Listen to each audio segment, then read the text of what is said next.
mercenary's boots echoed in the high-ceiling corridor, each step muted by the violet light spilling from phosphorescent vines strung along the obsidian walls.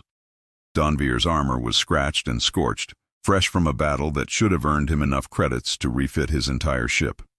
Instead, he stood before one of the most powerful nobles on Arkan Station, Lord Myro Weiss, a man whose reputation for cruelty was rivaled only by his wealth. Lord Weiss reclined on a throne that looked like it had been carved from frozen fire.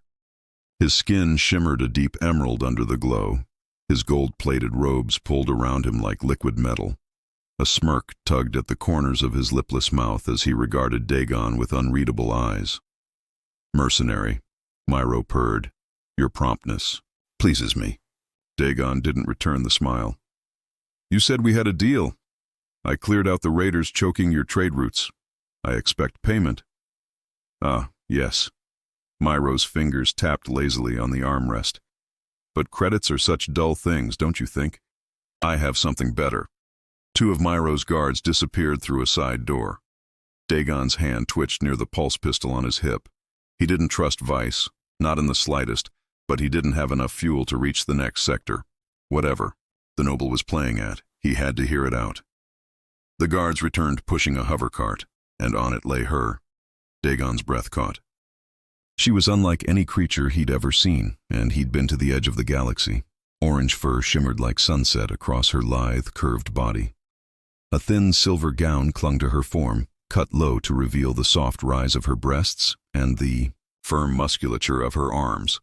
Her long tail curled loosely around her side, and her head turned sharply toward the sound of footsteps, revealing intelligent amber eyes blazing with fury. "This," Lord Weiss announced, "is Nari, my daughter." Dagon blinked. "Your daughter?" "She was damaged," the nobleman said with a theatrical sigh. "Paralyzed from the waist down after an unfortunate incident involving prototype hoverbikes. Quite useless now." Nari's ears flattened. "I am not property," she growled. "She was," Myro continued, ignoring her, "destined to be married off to strengthen alliances. But now, well, let's call her your payment." Dagon took a slow step back, jaw tight. "You're serious?" "As a heart attack," Weiss said cheerfully. "Take her, or walk away with nothing." Dagon stared at Nari. She met his gaze, full of fire and pride despite her situation. Then she said, voice low but laced with defiance, "Touch me without consent, and I'll tear your throat out. Legs or no legs." Dagon looked from her to the smirking Lord Weiss and back. He sighed. "Guess I'll be collecting my payment then." But deep down, he knew this wasn't a transaction. It was the start of something much, much bigger. The Serif's Thorn Dagon's ship groaned as it lifted off from Arkan Station. The docking clamps released with a hiss, and the engines roared to life as the thrusters ignited. Dagon piloted with practiced ease, but his mind wasn't on the controls. It was on the Vulpine woman strapped down in the cargo hold. She sat propped up against a stack of supply crates, her posture dignified despite the restraints and the humbling nature of her transport. The silver gown Lord Weiss had adorned her with was more a costume than clothing, designed to make her seem ornamental rather than dangerous. But Dagon could feel it in his gut. She was dangerous. He descended the ladder into the cargo hold slowly, trying not to look like a threat. Nari's eyes tracked him the entire way. "You planning to throw me in a cage next?" she asked flatly. "No, cage," he replied, pausing a few feet away. "Just making sure you're not going to stab me the second I turn my back." She snorted. "Don't flatter yourself. If I was going to stab you, you'd never see it coming." Dagon allowed himself a half smile. "Duly noted." There was a long silence, saved for the gentle thrumming of the ship's core systems. He crouched beside her, his tone softening. "Look, I didn't want this. Your father, he's not my father." She snapped. Dagon blinked. "Biologically, he is." Nari's jaw tightened. "Biology is not a relationship. That man sees everything in terms of usefulness and prestige. When I lost the use of my legs, I became obsolete to him. That makes me more dangerous than ever." "You're not wrong," Dagon said, standing up. "But you should know, He offered to pay me in credits. I took you instead. Her sharp gaze pierced him. Why? He didn't answer right away because he couldn't. Instead, he said, I don't sell people, even if they're wrapped up with a pretty bow and paraded like trade goods. I figured maybe you'd prefer a ship to a cage.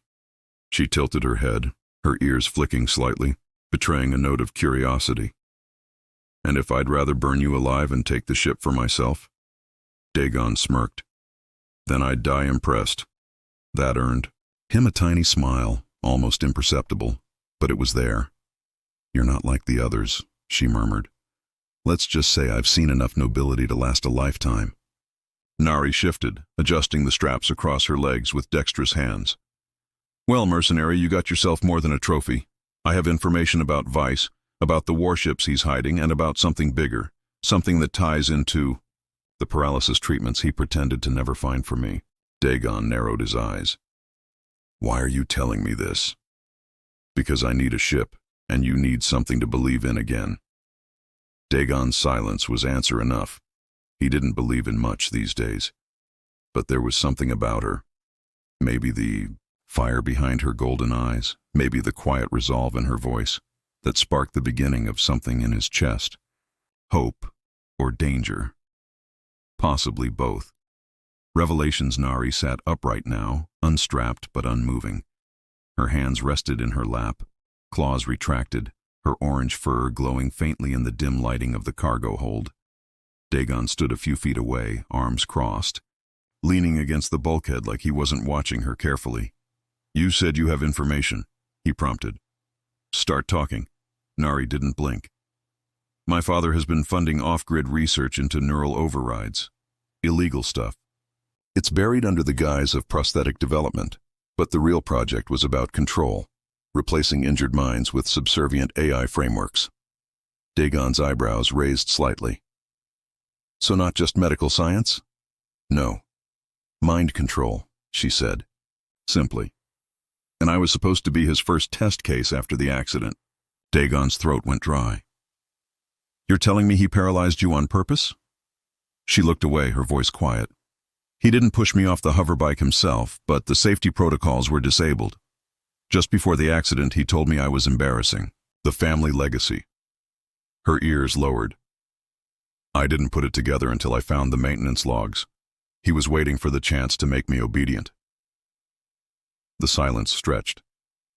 Dagon didn't know what to say. Eventually he asked, Why are you trusting me with this? Because you didn't touch me, she replied, her voice low. You didn't chain me, you didn't leer, and because you've got shipfire in your eyes and a reputation for pissing off the wrong people. I assume that's a compliment? It is. She shifted, forward slowly, and gave him a hard look. I want to walk again, but on my terms. There's an experimental lab out on the edge of the Revel Drift. A crew of exiled doctors and outlaw surgeons. They have something that might fix me. Dagon nodded slowly. Let me guess. It's guarded, blacklisted, and crawling with bounty hunters. And that's just the waiting room. He exhaled. What's in it for me? Her voice dropped a notch. You get exclusive access to the data vault I stole before I escaped Vice's palace. Enough to dismantle half the noble alliances in this sector. Names, transactions, secret routes, everything. Dagon's mercenary brain lit up. That kind of intel was worth a small planet. Nari nodded. So is my freedom. He took a step forward, his boots thudding on the metal deck. Fine, we go to this lab. But if it's a trap, she cut him off, her eyes gleaming. I'm no trap. I'm the storm that follows. The tension simmered between them like static before lightning. Then Nari added, Also, you'll have to help me move. Upper body strength only goes so far. Dagon moved toward her, hesitating only for a second before lifting her carefully. She was warm, surprisingly light, her arms looping instinctively around his neck. Try anything stupid, she murmured close to his ear, and I bite. I'd expect nothing less, he said, carrying her to the crew quarters.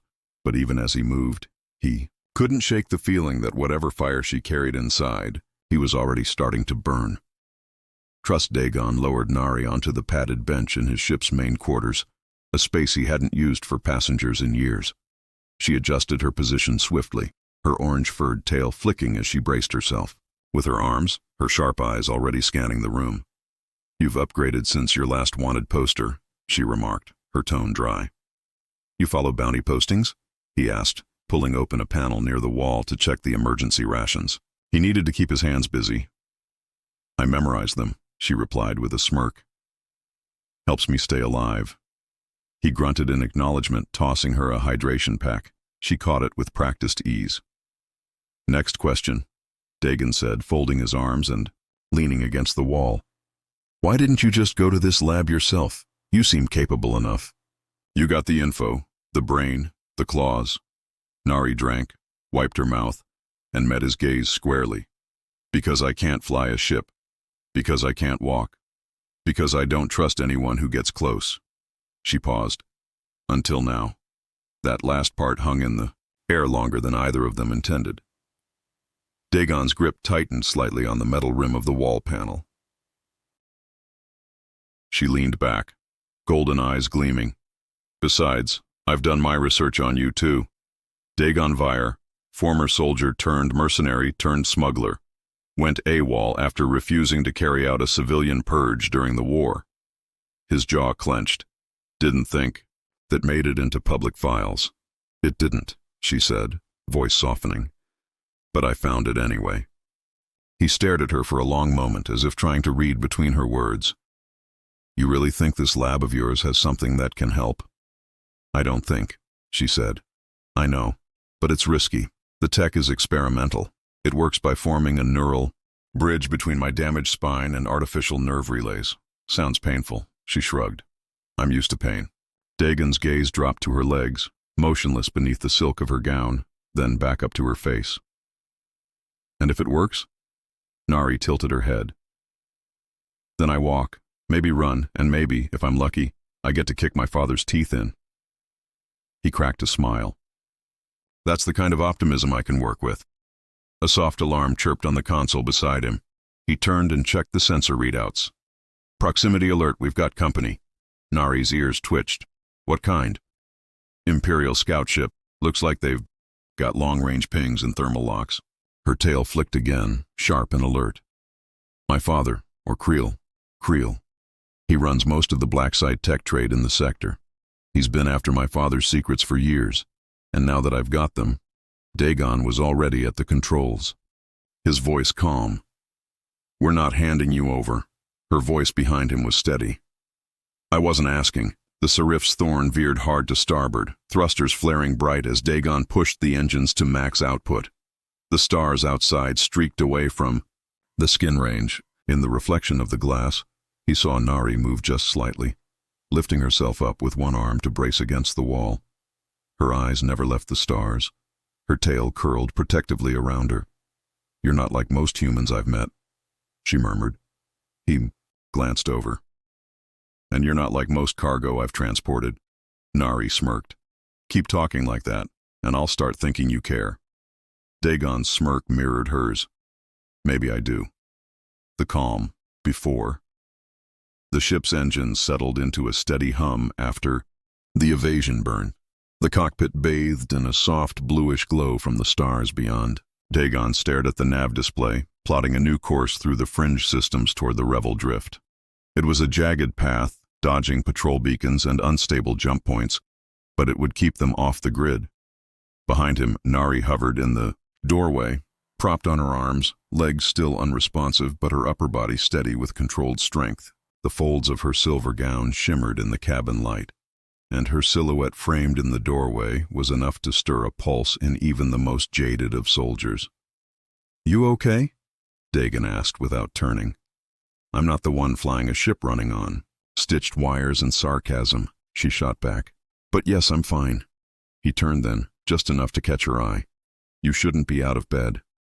"You shouldn't be trusting a vixen with blackmail files on a dozen noble families," she countered. "Touché."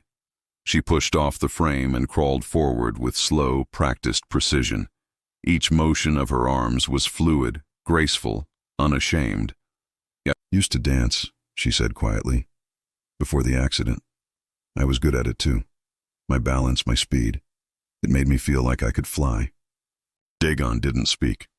And then, she said, sitting beside the co-pilot's chair, I woke up in a medical chamber with bright lights, numb from the waist down, and my father already whispering to the doctors to fix me in ways I didn't approve of.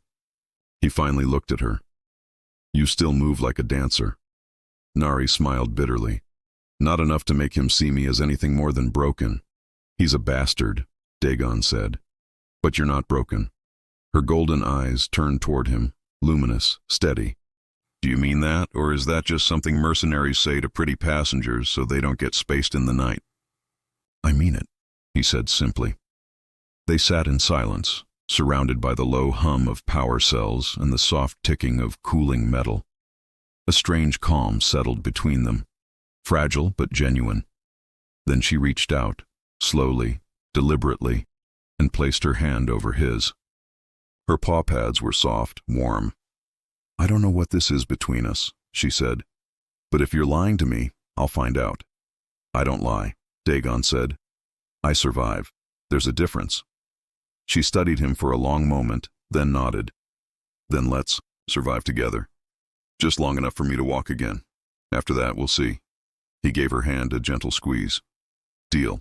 Their clasped hands remained joined as the Serif's Thorn cruised into the edge of the Revel Drift, toward the lab, the cure, and the beginning of a revolution neither of them had planned for. The Revel Drift. The Revel Drift was more graveyard than Starfield. Dozens of shattered ships and station husks drifted through the black, their twisted holes glowing faintly from decaying reactor cores. Navigating it felt like flying through a forgotten war, because that's exactly what it was. Remind me why. The secret medical lab is in the middle of this haunted junkyard, Dagon muttered, adjusting the trajectory controls with one hand while his other remained loosely looped around Nari's waist, keeping their contact steady. Because no one dares come here, Nari replied, calm as ever. After the orbital scour purge, this sector was quarantined. Everything was abandoned. But deep in there, beneath the Ashroot wreck, you'll find a hidden bay. That's where the lab is. Beneath the Ashroot sounds like a bad campfire tale. It's real, she said, and the people there owe me. Dagon didn't ask what that meant. He'd learned quickly that Nari's history was a mosaic of sharp edges and secrets.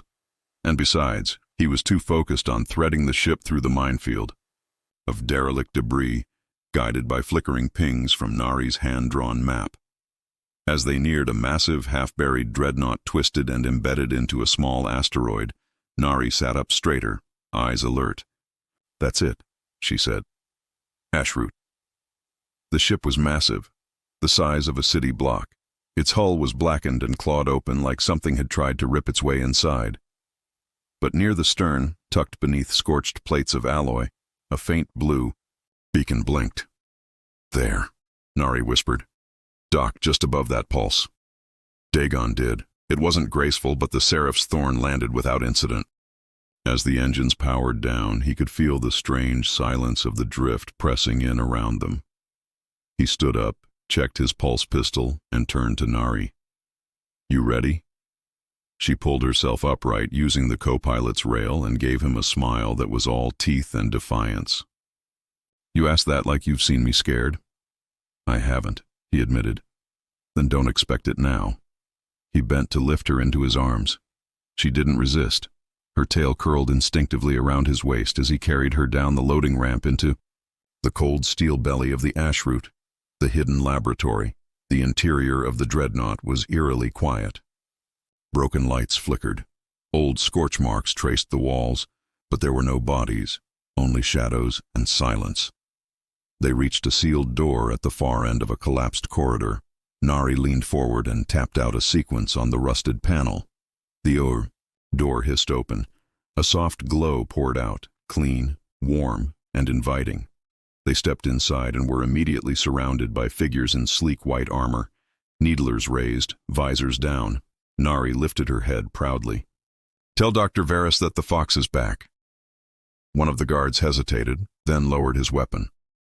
By the stars, you survived. More than that, she said.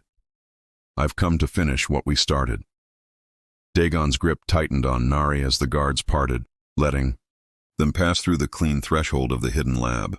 The stark contrast between the dark wreckage outside and the pristine hallway ahead was jarring.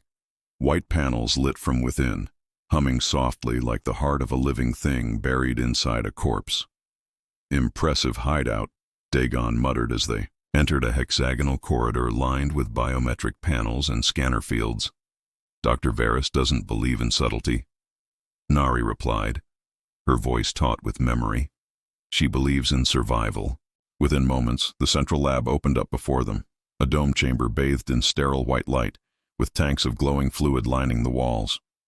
Diagnostic tables floated on gravs, and data pads hovered in the air like leaves in orbit. A small group of lab coats looked up, surprised. One of them, a thin, silver-haired woman in her late 60s, dropped the tablet she was holding. "Nari," she breathed. "We thought you were dead." "You thought wrong," Nari said flatly. The woman approached slowly, her eyes darting from the Vulpine woman to Dagon's human features, to the way he held her like she was both fragile and fiercely important. "And this is Dagon Veer," Nari said. "He's the one who didn't sell me." Dr. Varus smiled thinly. "Then he's the first man in 3 systems who made the right choice." Dagon shifted slightly under her gaze. "We need help. She says you have tech that can repair neural trauma." The doctor nodded. "Not just repair, reinvent. We've created a bridging system that maps what the body can't feel and gives it new pathways through artificial relays." "Can it work on someone with her kind of injury?" Dagon asked. "It can work," Varus said, "but it's untested and extremely dangerous." "Do it," Nari said without hesitation. "Wait." Dagon set her down gently on a hovering med slab. "What do you mean by dangerous?" The doctor's eyes darkened. "The neural system we implant won't just reconnect her spine. It will enhance every signal in her nervous system. Amplify them. Touch, pain, emotion. Everything becomes more." "More?" Nari asked, intrigued. "Overwhelming," Varus clarified. "For most, the test subjects who survived." "Survived?" Dagon interrupted. "There weren't many," the doctor admitted. "But you're different. You're hybridized.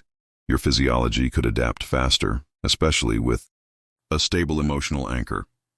Varus looked at Dagon. "Wait, me?" he asked. "The bonding effect we've seen," she said, "suggests that physical closeness to someone the subject trusts helps regulate the implant. Someone your mind has already accepted as safe, familiar." Dagon blinked. "So what? I hold her hand while you scramble her brain." Nari chuckled. "That's the nicest thing anyone's ever said about your hands." Varus remained serious. "You'll need to stay with her through the entire procedure, before, during, and after." Nari turned to Dagon. Her orange fur seemed to glow against the lab lights. "I trust you." That sentence shouldn't have hit him so hard, but it did. He nodded, slowly, then took her hand in both of his. "All right, Doc, let's light the fuse." Varus smiled grimly. "Then brace yourself, mercenary. You're about to meet the fire she's been holding back." The procedure. The lab dimmed as the procedure began. Lights focused on Nari's body while the rest of the dome flickered into a twilight glow. Dagon stood at her side, gripping her hand as thin mechanical arms unfolded from the ceiling like silver spiders. Each arm held a different instrument: scanners, injectors, stabilizers, and all moved with terrifying precision. Dr. Varus's voice came from a control deck nearby. "Starting interface implantation. Neural shunt engaged. Signal mapping stable so far." Nari clenched her jaw, ears twitching as a slender filament slid into the base of her spine. Her breathing quickened, and Dagon felt her fingers squeeze his so hard he thought the bones might crack. "You still with me?" he whispered. Her eyes opened, glowing faintly from within, gold gone molten. "Still here," she whispered. "But everything is loud." Dagon leaned closer, pressing his forehead lightly to hers. "Focus on me. Just me. Let the rest blur out. Now initiating adaptive relay fusion," Varus announced. "Sensory influx will spike for the next 10 seconds. Stay in contact, Mr. Vire. She needs you." Suddenly, Nari convulsed. Her back arched, tail whipping against the table, and a sound tore from her throat, somewhere between a growl and a scream. Dagon held her tighter. "I've got you," he murmured. "You're not alone." She gritted her teeth, breathing ragged. Her legs twitched. The monitors flared. And then, something incredible. Nari's toes curled. Her left leg jerked once, then again, followed by a smoother stretch of the right. "I can feel them," she gasped. "I can feel everything." Dr. Veris blinked. "Motor. Neurons are firing. Coordination nodes are aligning faster than any test subject we've seen."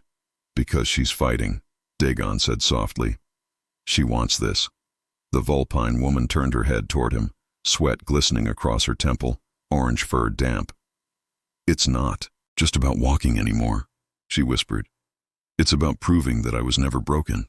He swallowed hard, brushing his thumb against the back of her hand. "You were never broken. But now you're something new."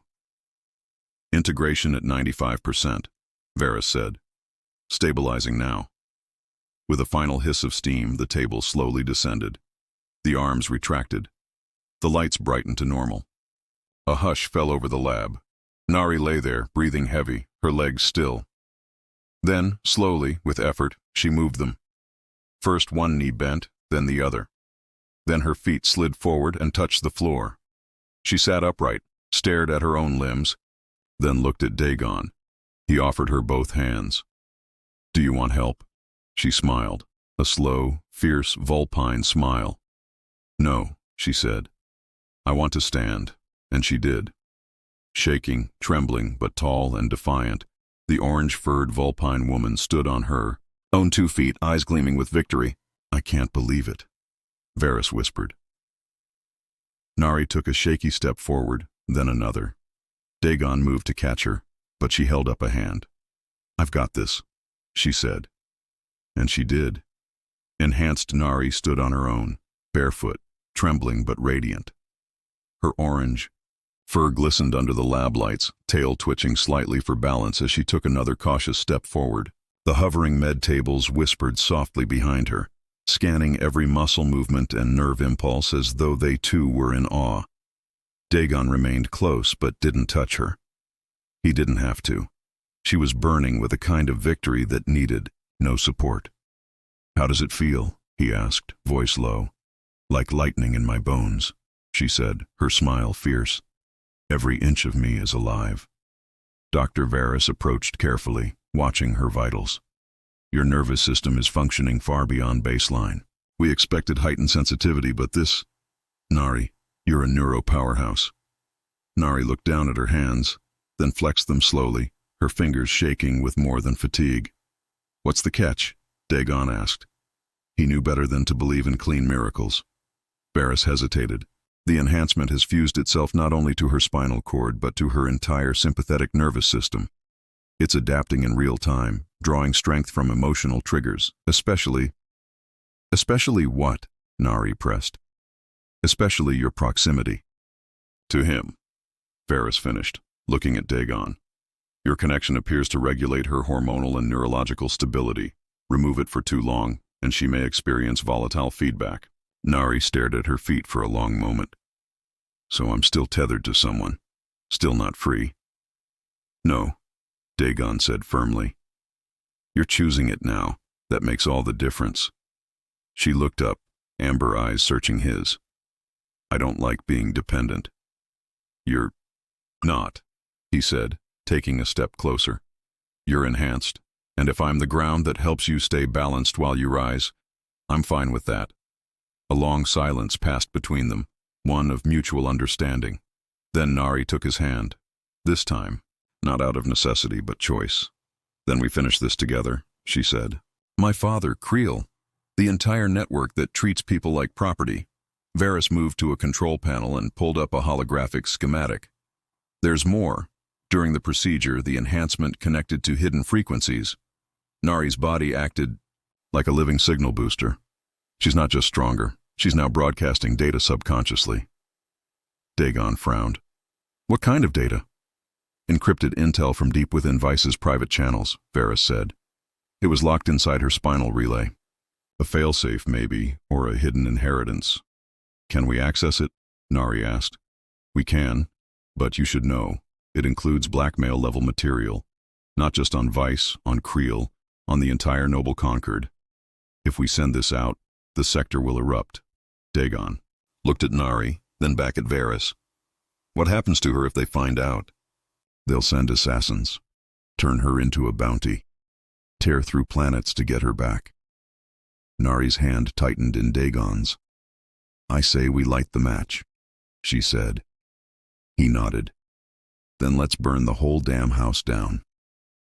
The broadcast, the lab's atmosphere, shifted the moment they decided to act. Gone was the silence of secrecy, replaced by a quiet storm of motion. Technicians pulled encrypted files from the servers connected to Nari's neuro relay, while Varys routed them through shadow networks, bouncing signals across 5 systems to mask their location. At the center of it all stood Nari, now fully upright, a flame-haired figure in a sleek-fitted lab uniform designed to accommodate her tail and new bioport. The outfit hugged her curves and gleamed faintly where the implant lines ran up her spine and down her thighs like living circuitry. Broadcast ready, Varys announced from the terminal. Once you give the word, every major power broker in this region is going to get the same message, exposing them all. Nari nodded, her hands curled into fists, the claws at her fingertips clicking softly. This is for everyone they discarded, she said.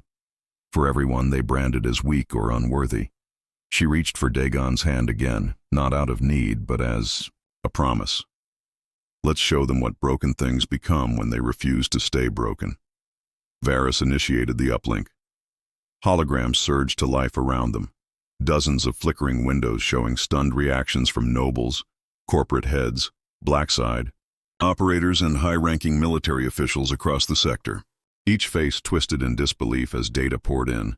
Secret accounts, trafficking logs, illegal medical experiments, and then came the crown jewel, Nari's own recorded memory, broadcast with crystal clarity. Her body post-accident, her father's. Cold voice deeming her a failed asset. Her recovery, her rise, her fire. Across 7 systems, something cracked. It wasn't just the collapse of a network. It was the collapse of an empire built on silent cruelty. The broadcast ended, leaving the lab still, breathless. Varys looked at them both, her voice odd. You've just made yourselves the most wanted fugitives in the galaxy. Dagon grinned. Wouldn't be the first time. But Nari's smile was different, cold, sharp, and proud. Let them come. An alarm blared. Incoming ships. One of the medtechs called out. 6 jump signatures. Heavily armed interceptors. Probably Creel's first wave. We've got less than 2 minutes, Varys warned. Dagon was already moving, grabbing weapons and slapping magnetic grenades onto his belt. We need to get to the Thorn now. Nari stood tall. Give me a blade. Dagon turned. You just started walking again. And I'm not crawling back into anyone's cage, she snapped. He didn't argue. Instead, he slid a plasma dagger into her palm, the glow reflecting in her eyes. Then he grabbed her waist, lifting her effortlessly over the shattered lab floor as they sprinted for the corridor, dodging sparks and flickering lights. Behind them, Dr. Varys triggered the base's self-destruct. Go, she called. I'll cover your exit. They can't take this place or what it became. Explosions rocked the station as the two of them ran. Nari twisted in Dagon's arms, face inches from his. After this, she shouted above the noise. I'm not hiding anymore. Good, Dagon shouted back, his heart pounding. Because I'm not letting you out of my sight. They dove aboard the Serif's Thorn, engines already warming from the remote start. As the ship roared into the void, pursued by fleets bent on vengeance, Nari leaned against Dagon in the cockpit, her implant glowing like embers down her spine. We burned it down, she whispered. He kissed her temple. Now let's build something new. Pursuit. The Serif's Thorn tore through the void, plasma trails streaking behind them as the first wave of Creel's interceptors followed like bloodthirsty hounds. Inside the cockpit, warning lights flashed red, and every surface vibrated from the sheer output of the engines. Dagon gritted his teeth, hands dancing over controls as he banked hard into the edge of Firebend Reach, a nebula-infested region riddled with spatial rifts and gravitational anomalies. "This place is suicide," he muttered. "It's salvation," Nari said beside him, her hand steadying herself on his shoulder, the other clutching a console rail. "No ship without neural enhancement can navigate it. That gives us the edge." "Remind me again who's got that enhancement?"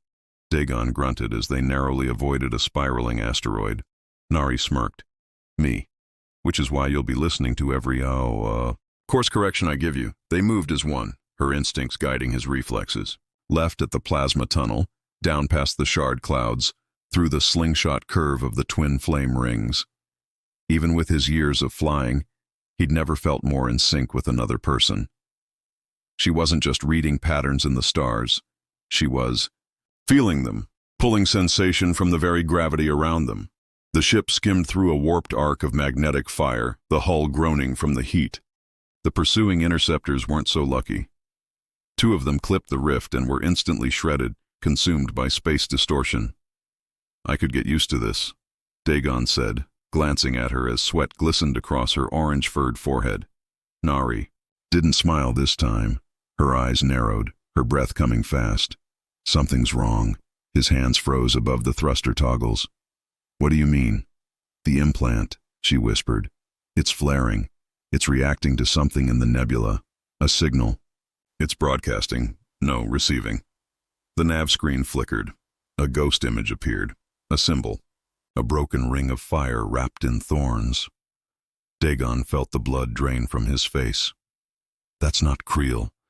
That's ancient." "I know it," Nari breathed, a strange mixture of awe and fear in her voice. "From my dreams, before the accident, before all of this." The ship suddenly lurched. A communication burst split the silence, voice warped and fractured.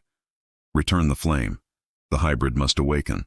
The child of stars must not be bound by wires alone." The ship's systems went dark for a single beat. Then they flickered back. Nari stumbled, and Dagon caught her. But her eyes were glowing brighter than ever. "What was that?" he whispered. She looked up at him, voice barely her own.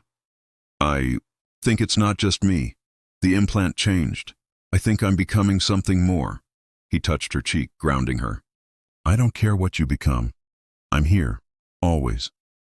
The light in her eyes dimmed, returning to normal, her chest heaving. She nodded slowly. "I believe you." A light blinked on the panel. They were clear of the reach. Creel's remaining ships had turned back. For now they were safe. But both of them knew something bigger had awakened, something ancient. And Nari was at the center of it. The calm. The stars ahead were calm, too calm. After the chaos of Firebend Reach, the sudden stillness felt like an ambush waiting to spring. Dagon steered the Serif's Thorn into a drifting orbit around a derelict moon, setting the engines into low power. They needed time to think, to breathe, to process what had just happened. Nari stood near the forward viewport, her silhouette glowing faintly from the implant threads that now lined her spine and shoulders like golden vines beneath her fur. She hadn't spoken much since the signal. Not since that voice, if it even was a voice, had pierced both her mind and the ship's systems. Dagon approached quietly. "You've been staring at that ring symbol since we left the nebula." "I know it," she said again, more to herself than him. "I don't know how, but I do. It's not just tech. It's biological. Something built into me, maybe even before I was born." He crossed his arms, brow furrowed. "You're saying your father didn't just paralyze you. He triggered something buried." "I think the implant didn't give me these abilities," she murmured, turning to him. "It unlocked them." Her eyes met his. "And whatever that thing was in Firebend, it knew me." Dagon stayed silent for a moment, his gaze locked with hers. "What if it's calling you?" Nari's tail gave a twitch, and for the first time in a while, her confidence seemed uncertain. "That's what scares me. I feel drawn. Not just mentally, physically. Like I'm being pulled to a place I can't name." Dagon took her hand. "Then we find it together." She looked down at their joined hands, the contrast of his bare skin against her orange fur. You're not afraid? He smirked, terrified. But you've made a habit of dragging me into things bigger than I ever signed up for. Nari leaned into him, resting her forehead against his chest. There's something else, she whispered. The signal. When it hit me, I felt something. Someone. He froze. Someone? Like you? I don't know. But it was a presence, a mind. It felt familiar. Could be another experiment or something much older, she said. Something tied to what I am, what I was always meant to become, before Dagon could respond. The ship's proximity sensors blinked. Ping on long range, he said, moving to the console. Could be another scout or... He stopped. Nari joined him, staring at the screen. A lone vessel, sleek and curved like a hunting blade, had just dropped out of hyperspace. It bore no standard transponder, no markings, but its signal pulsed in sync with the implant glowing in Nari's back. She exhaled sharply. It's them. Dagon reached for his weapons. We're not going without a fight. Nari shook her head slowly. I don't think they're here to fight. The comm system lit up. Flameborn, you have awakened. We come not to take, but to guide. Your transformation is only beginning. Nari stepped forward, eyes glowing anew. I think, she whispered, I'm about to find out what I really am. The Flameborn, the alien ship, loomed on the outer rim of the moon's orbit, close enough to be seen through the viewport but far enough to remain untouchable. It hovered in perfect stillness, as though it had been waiting for them long before they even entered this sector. Dagon stood beside Nari, one hand resting on his pistol, the other gently touching her back, fingers tracing the glowing lines of E. Her implant through the fabric. She didn't flinch at his touch. If anything, she leaned slightly into it. The comm hissed again. You are not alone, Flameborn. The fire that awakens within you is a signal, a bond older than memory. Come, remember who you are. I don't understand. Nari whispered, her voice low. What is a Flameborn? Dagon watched her carefully. You don't have to go with them. I think I do, she said. Not to obey, but to learn. He turned her gently toward him. I'm coming too. She smiled. I was hoping you'd say that. They docked in the external bay of the strange vessel. It opened like a blooming flower, no blast. Doors, no magnetic seals, just smooth metal petals unfolding, bathed in orange light that pulsed in time with the glow in Nari's spine. The interior was unlike anything either of them had seen. Not built, but grown, organic, warm, and humming like a living creature's heartbeat. The walls shifted slightly as they passed, as if responding to her presence. A tall figure awaited them at the end of the curved hall. Not armored, not armed, clad in flowing robes that shimmered with the same firelight that traced Nari's veins. It bowed. Welcome, Nari of House Weiss, it said. You carry the spark, the last of your kind who can reignite the flame. My kind, she echoed, stepping forward. The figure tilted its head. Your father called you a hybrid. He was mistaken. You are pure, the final descendant of the Vulpessa flamebound. An ancient line, extinguished by greed, revived by fate. Dagon stepped between them. She's not joining some cult. No cult, the figure said calmly. A legacy. Flameborn were not soldiers or slaves. They were creators, biological conduits of emotion and energy. Their bodies evolved to channel the universe's signals. They disappeared long ago, until her, Nari's, tail flicked slowly behind her. Why now? Why me? The guide extended a hand toward her implant. Because your injury cracked the seal. Because your bond with this one. It nodded at Dagon. Stabilized your transition. Because the universe remembers what others tried to forget. Her voice trembled. And what happens if I refuse this? Power? Then it will remain dormant, but never silent. She looked at Dagon. He saw conflict in her eyes, curiosity and fear, pride and vulnerability. I don't want to become something I can't control, she whispered. You won't, he said softly, because I'll be right here. every step. Nari turned, back to the figure. Then teach me. The being smiled. Then come, Flameborn, and we will show you how to burn without being consumed. The memory chamber. The chamber they entered was not a throne room nor a lab, but a memory. That's what the guide called it, a living archive. As soon as Nari stepped inside, the floor shimmered beneath her feet and the air vibrated with a familiar hum. The walls came alive with swirling orange and gold light, and then images, holograms formed from raw memory, blossomed around them. Like fire blooming in reverse, Dagon stayed close, watching her carefully, hand never far from his weapon. But he could see it now. The ship didn't threaten her. It responded to her. The guide turned to her. This ship's core is flame tech, alive, in part, and it carries the last collective memory of the Vulpessa Flameborn. Your people. The light rippled, showing vulpine figures, humanoid, elegant, orange and gold-furred with tails like comet trails. Their eyes shone with the same inner glow that now lit Nari's implant. Some danced across platforms of light. Others meditated, amid floating constructs of flame. They were beautiful, she murmured, and powerful. The guide nodded. But hunted. Your ancestors were misunderstood, seen as unstable, too tied to emotion, too dangerous because of their neurobonds with others. The Purity Directive began here, an order formed to extinguish diversity, to erase anomalies. Dagon's voice was low. We've heard of them. They tried to wipe out hybrids. They feared them, the guide corrected. Because hybrids like you blur the lines of species, of control, of tradition. You are not half anything, Nari. You are whole, more than the sum of your parts. Nari took a step forward. The room responded, glowing brighter. And then a final image took form in the air.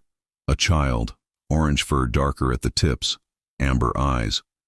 Its tail curled in a way that felt familiar. What is this? She asked. The guide smiled gently.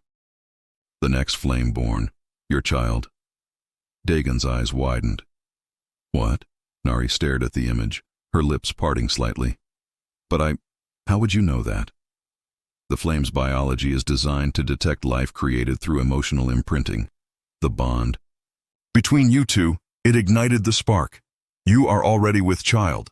She swayed slightly, stunned. Dagon caught her, steadying her. Nari... I'm fine, she whispered, but her voice cracked. I didn't expect this. Not now. The guide bowed its head. The child growing inside you is not just another Flameborn. It will carry the fusion of human adaptability and Flameborn power, a symbol, a beacon. Dagon tightened his grip around her waist, his voice quiet. Are you okay? Nari nodded slowly, tears shining but not falling. I think I'm more than okay. I'm alive for the first time. The guide gestured toward the center of the room. A circular dais rose from the floor, pulsing with soft flame. Step into the ember circle. Let the ship attune to you. When the time comes, it will answer your call. She moved forward without hesitation, standing at the center. The flame licked around her feet without burning, curling up her limbs like silk. Her implant pulsed in harmony with the light.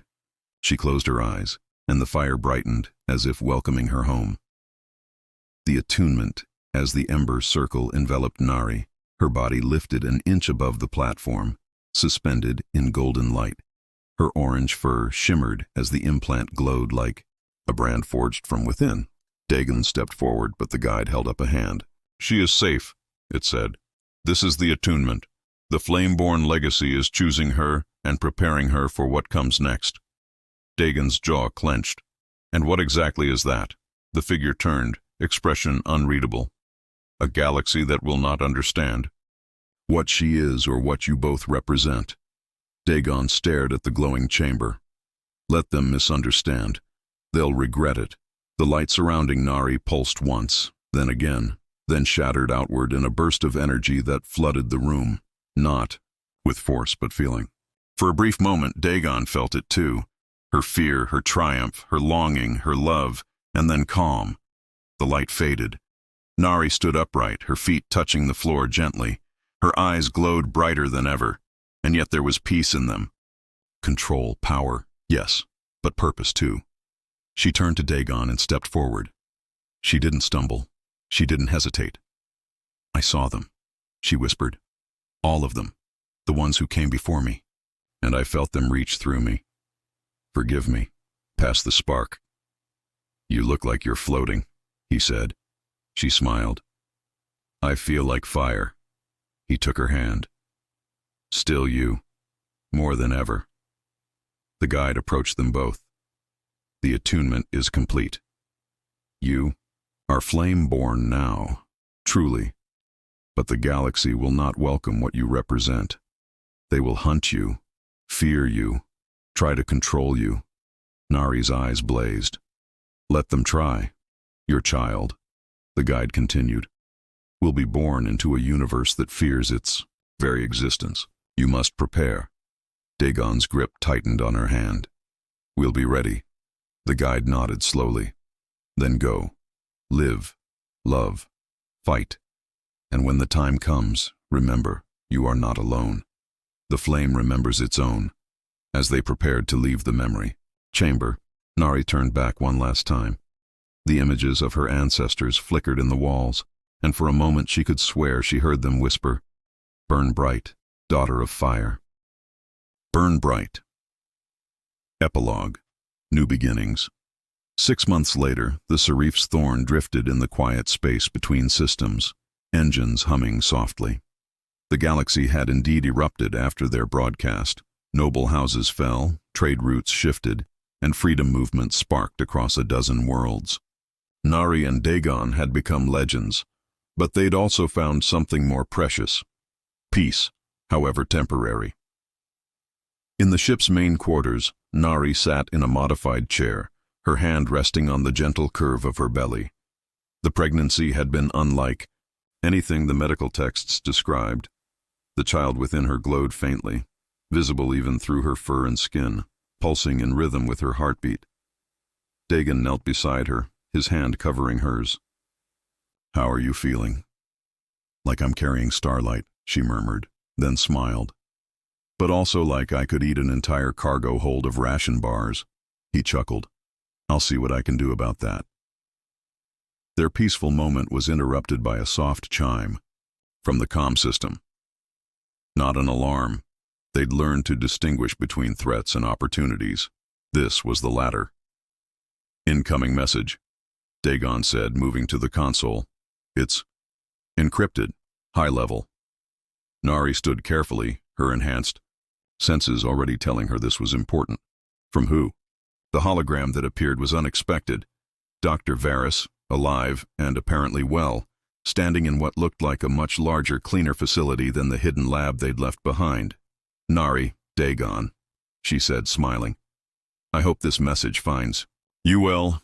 I wanted you to know, your broadcast didn't just expose corruption, it inspired revolution. We've established 12 new medical facilities across the Outer Rim, all dedicated to helping those the Conquereds cast aside. The broken, the different, the forgotten." Nari's eyes widened. She survived.